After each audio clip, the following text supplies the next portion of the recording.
Hi, this is the second phase of completing a successful patron purge. Yesterday we went through and learned how to and why you would want to sort all of your students into the withdrawn patron report class as the first step of completing the patron purge. We learned that doing so allows us to put all of our students into one huge class so that overnight, the following night, when Atrium and Aspen chat with each other, Atrium will find out from Aspen where those students truly belong and then sort them back out into their correct homeroom classes.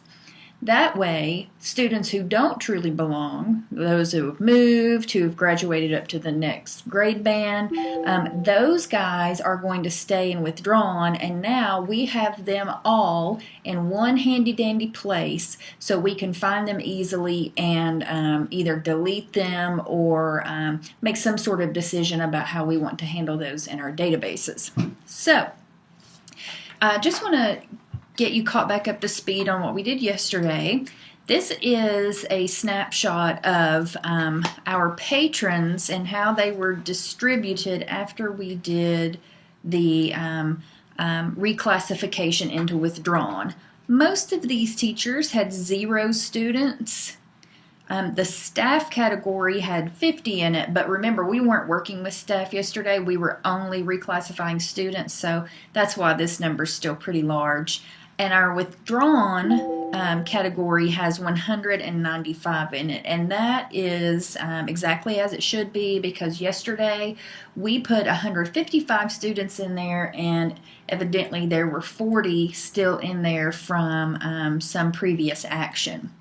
Now, if you're wondering, okay, if I took all the kids out of their homerooms and put them in withdrawn, then why do I still have a few kids who maybe this teacher has 1 kid, this teacher has 3 kids.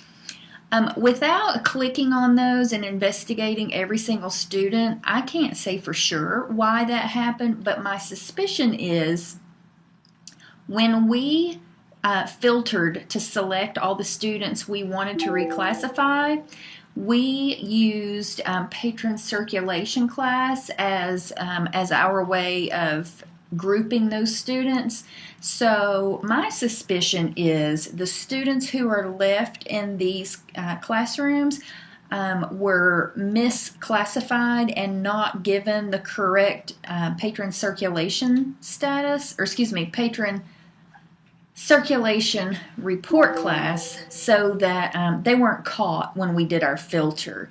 Again, I would have to investigate, but I would highly suspect that that's what happened.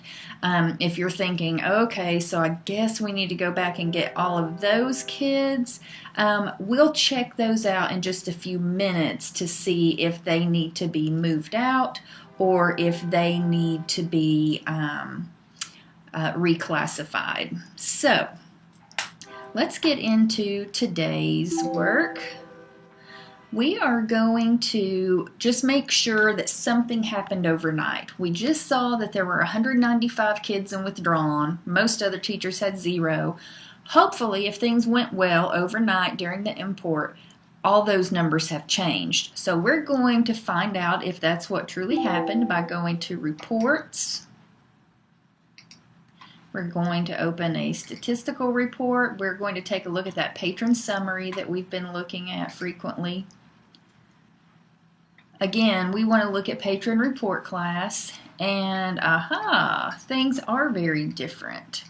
We have lots of teachers who have students now, and in withdrawn there are only 47.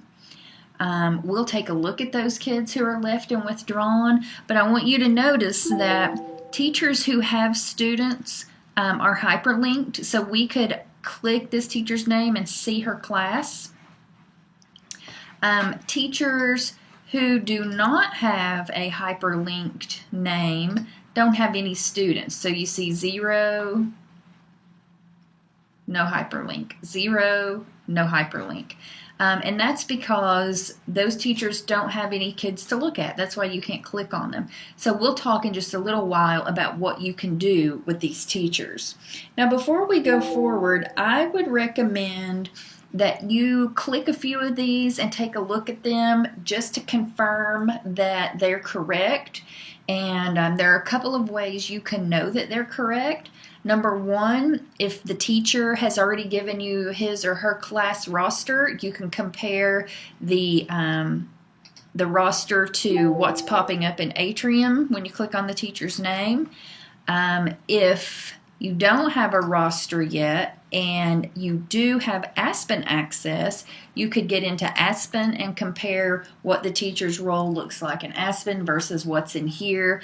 If you don't have either of those, you could always just walk up to a teacher and say, hey, I've got this printout of the kids we think are in your class. Can you confirm that this is correct? So I would do that on a few classes just to make sure there's not anything super bizarre going on. But assuming that these are correct, we're now ready to work with the withdrawn kids. This is the whole reason that we did the Patron Purge, is because we wanted to isolate the kids who aren't at your school anymore. They're not in any of these classes.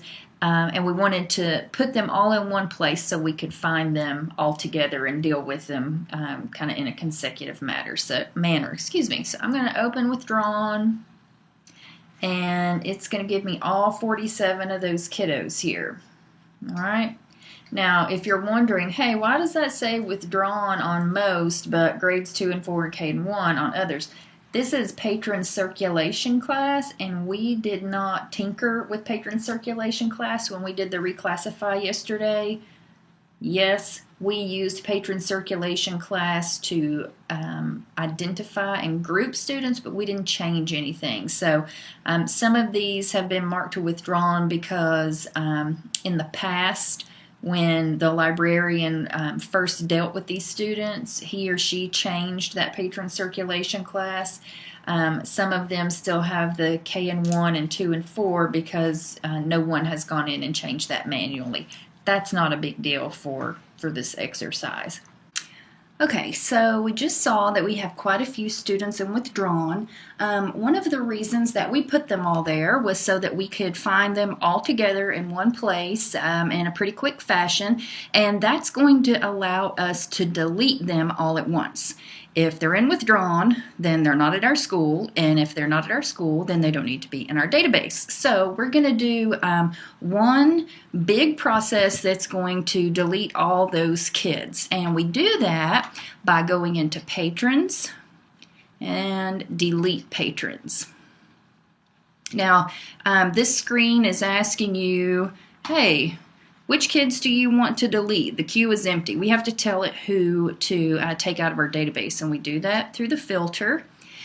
And since we've just put all of those kids in Withdrawn, that's going to be a great way to tag them and identify them. So they are in the Withdrawn Patron Report class, so that's how I'm going to sift down and get these kids.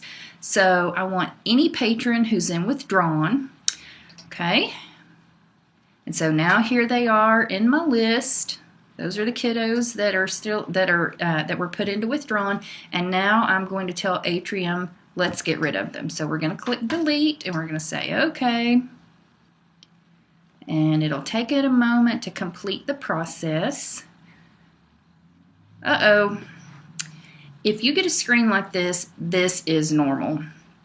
It says it was able to delete 6 of them, but all these others were not deleted. And if you read these error messages, it says patron records cannot be deleted while unpaid fines are attached. So what Atrium just did was it deleted any student who was just in there and did not owe any delinquent books and did not owe any fees or fines for books that were lost or never turned in. So it was able to do that 6 times. It was not able to do that for all these other kiddos. So now I'm going to go back to statistical reports, and I'm going to open that patron summary again. So what I'm going to do is I'm just going to start at the top, and I'm going to review each patron. All right, so here I have this kiddo. It tells me that, they have an item checked out and they don't owe any money, but take a look down here. This item was checked out and it was due in December of 2016. So that book is way overdue. It could be that that child lost the book and never made any kind of payment for it. It could be that that child left and took the book with her. What I'm going to do to try to give me some context for this student is I'm going to look at the history for this patron. And I see that, okay, so even though a book was lost down in this area in December of 2016, that student was still active up until May of last year. So they must have still been at this school last year, still checking out books. But since this person's in withdrawn, that tells me that they did not come back this year. So either they've moved, either somewhere else in the county or to someplace that we don't know anything about, or they have been promoted up to middle school. You get to make a decision here about how you want to handle this.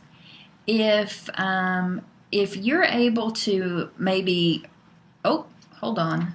I just saw something. This child was in 3rd grade last year, so this year they should be in 4th. They should not have been promoted up to middle school. So this child has most likely either just transferred to another school or left the district. So you get to decide how you want to handle this. You can say, you know what, I'm going to leave this record as it is and withdrawn.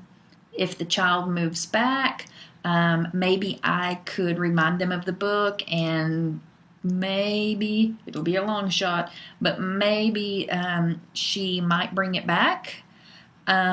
Or if this student has transferred to, the next zone down the street, whatever school is closest to you, by having this this message down here, this information still tied to the student's record, when this student enrolls in another Knox County school, the new librarian is going to see, ooh, this kiddo still has a book from their former school. Maybe if I remind her about it, she might bring it back.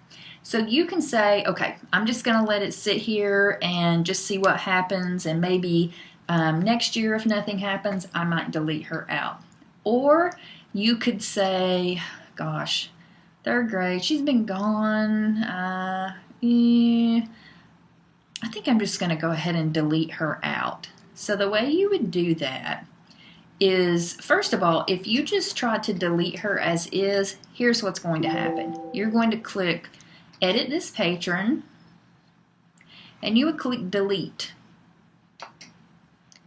And it says, are you sure? And you say, yep.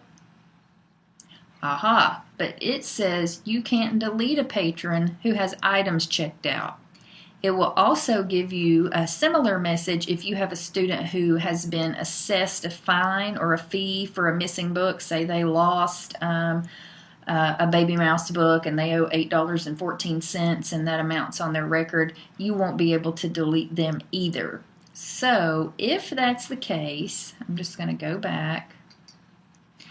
And I can say, okay, if it's a fee or a fine, I can pay. There will be a button here that allows you to pay the fine or waive the fine. And then that'll clear off their records so you could delete them. Down here, I could just mark this item lost. And that's what I'm going to do in this particular situation because, that was only a couple of months ago. She might be back. I'm just going to play it safe and hit mark selected. Oops, forgot to select the book. I'm going to click select this item and then mark them lost. And now it's put them in the queue and you have to mark them. And voila. Now it marked the item lost and it assessed a $9 fine to this student's record. Now it's saying, okay, we know that we're probably not going to get that book back. Now we're going to be looking for a student to replace the cost of that book. So if I look up pay fines for this patron now, I can leave, if I leave her record in here later on, I'll have the option if she brings the money to hit pay, or if I'm confident I'm not getting the money, I can go ahead and hit waive, and then I would be able to delete the patron's record. So let's go back and look at a few more just for practice. Okay, I've got lots of windows open here. Okay, so that was our first student. I'm going to take a look at this second one now. Okay, this child also has one item out. This item was due at the end of the last school year, and it looks like it just simply wasn't returned. Now again, this child must not be at our school anymore, or he wouldn't be in withdrawn. He would be in someone's homeroom. So he's not here. I can't go down the hall and ask him about this book. So now I have to decide, oh, what am I going to do? Am I going to just go ahead and delete him, or maybe I'll just mark it lost and see if he comes back in a few months? Since this child was active just a couple of months ago, and it appears that maybe this child and the previous child were related, they have the same last name and they're both in withdrawn, so it makes me wonder if they're related and left together. I'm just going to mark these lost. So I'm going to select this item, mark it as lost. Yep, that's what I want to do. And now $10.01 was assessed to the patron for that missing book. So if I look at his record again, I could go in. If he shows up, if he re-enrolls in a few weeks and he brings $10 and a penny with him, you can hit pay exactly $10.01. Or if he, if you are certain you will never see that money again, you can go ahead and waive it. But I'm not going to do that on this particular one just yet. I think we're going to just wait and see what happens here. So let's check another one. Let's check our third friend here. Aha, so this kid doesn't have any items out, but he owes $17.04. You see down here, it looks like what happened was he must have lost Attack of the Mutant Lunch Lady, and the librarian has already marked that as a lost book, so that's why that replacement fine was tacked onto his record. I do want to check his history just to see when this happened. Oh, look here. Okay, so it looks like he has not been active at this school since 2015. And back in 2016, someone tried to send a late letter home. I can't really tell if that was just something that auto-generated or if he was in fact at the school. But with this large gap in activity, it makes me think he was probably already gone, and Atrium just auto-generated letters for everyone who had an outstanding item. So if I look at these 2015 dates, it's been a long time since he's been at our school. So that gives me some context about what is likely to happen with this missing money and missing book. Let's see, 2 years ago he was in 4th grade, so he'll be at least in 6th grade now. I'm thinking that it is not very likely that I'm going to get the book or the money back. It has been such a long time. I am just going to go ahead and clean that out and put it out of sight, out of mind. So here's what I need to do. He's got a fine, so I'm going to go over to pay fines. I'm going to waive the fine because he's not paying it. I'm just forgiving it. And it wants to print it out. I don't need that. So now there are no fines to pay. So now his record's clean. See down here, it took off the alert about his missing item and its cost. So now I can delete this patron. I'm going to go into edit this patron, delete. Am I sure? Yep. And now that kiddo was successfully deleted. I'm going to do one more just to kind of reiterate the process. On number 4 now. Okay, so this child has one item checked out, no late fees. Gosh, this item was due quite a while ago, so I am very confident in believing that this item is lost, so I'm going to mark it lost. And yep, I sure want to do that. So now the item has been marked lost, and automatically this child has been charged $13.58 for the missing book. Now let's go back and look at this patron. I want to look at the history to see when this patron was at my school. Okay, this business up here is what I did today. This is just the history log, and it looks like there was a lot of activity in the fall and then no activity until the very end of May.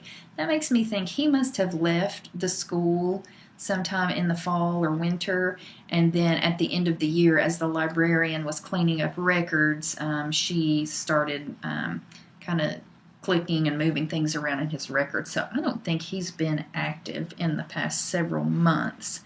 However, that was less than a year ago, so I think I'm going to leave that one alone. Even though he's in 5th grade and he would go to 6th grade for the upcoming school year, remember how I said these notes get transferred with the student record?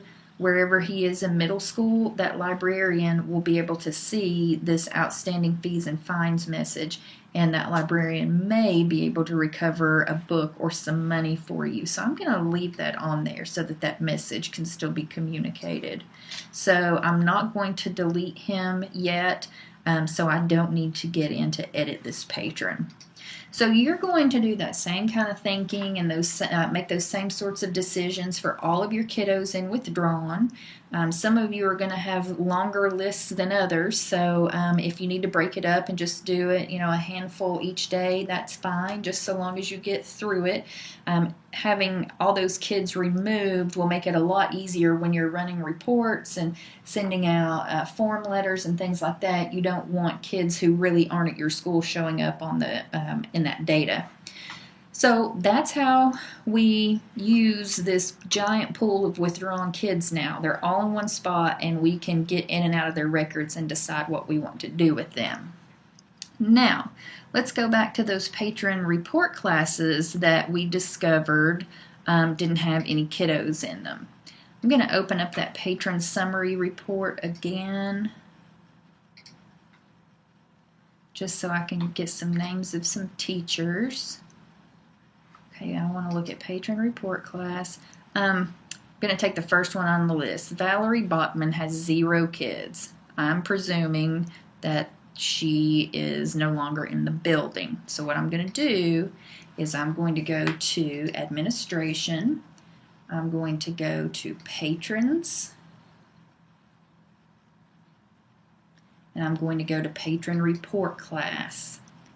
This gives me a list of all the patron report classes that are present in my database. Some of them are current and accurate, and some of them aren't. Remember, Atrium and Aspen exchange information, but nothing is ever deleted from Atrium unless you do it on purpose. So you may have teachers in there from years back that have not been removed by the librarian yet. That's what we're going to do right now.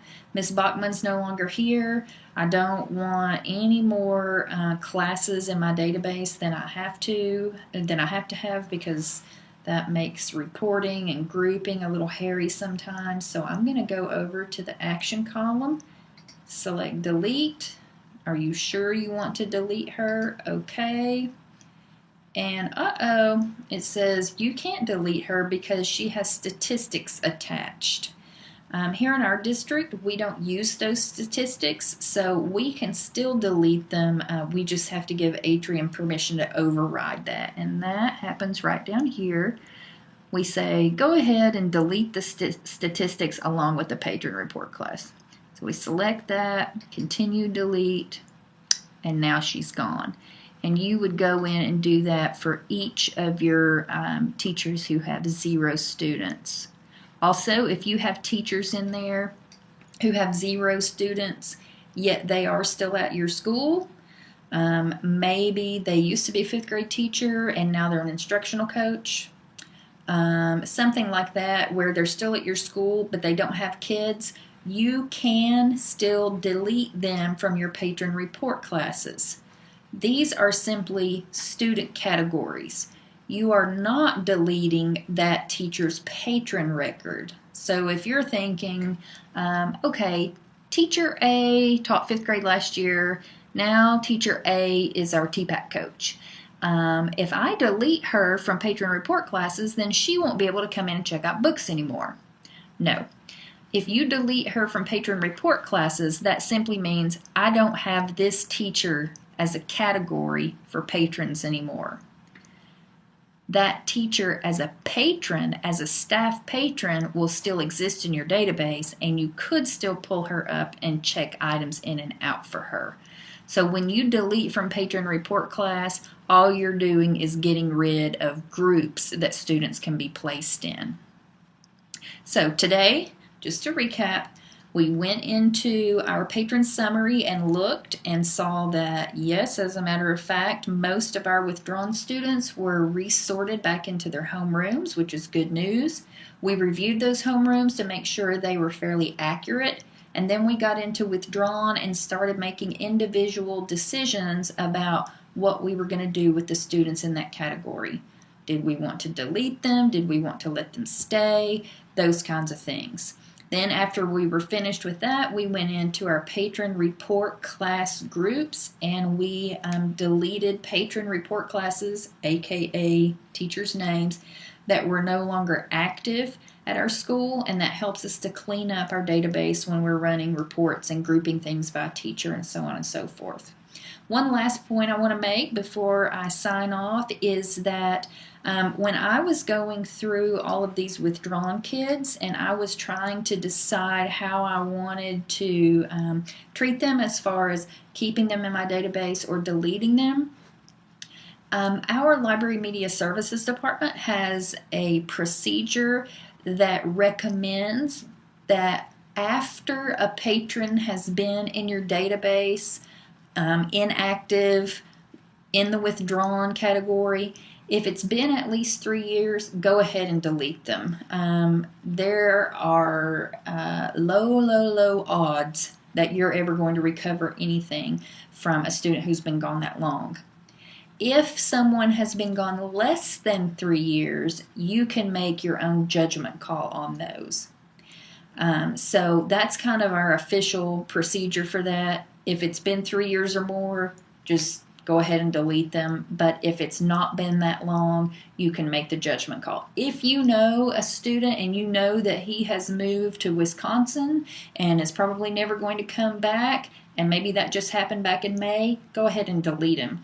But if a student just moved up the street with his grandma and he might come back to his mom's house in a few months, you may want to keep those and let them linger so that they'll still be in your database and you'll still have the information that you were operating from before they left. So that's the Patron Purge. Feel free to go back and watch this chunk by chunk and pause in between so that you can go through and complete these same actions on your database. And again, if you have any troubles, be sure to contact Amber Mosier at knoxschools.org and I'll help you all that I can. Thanks.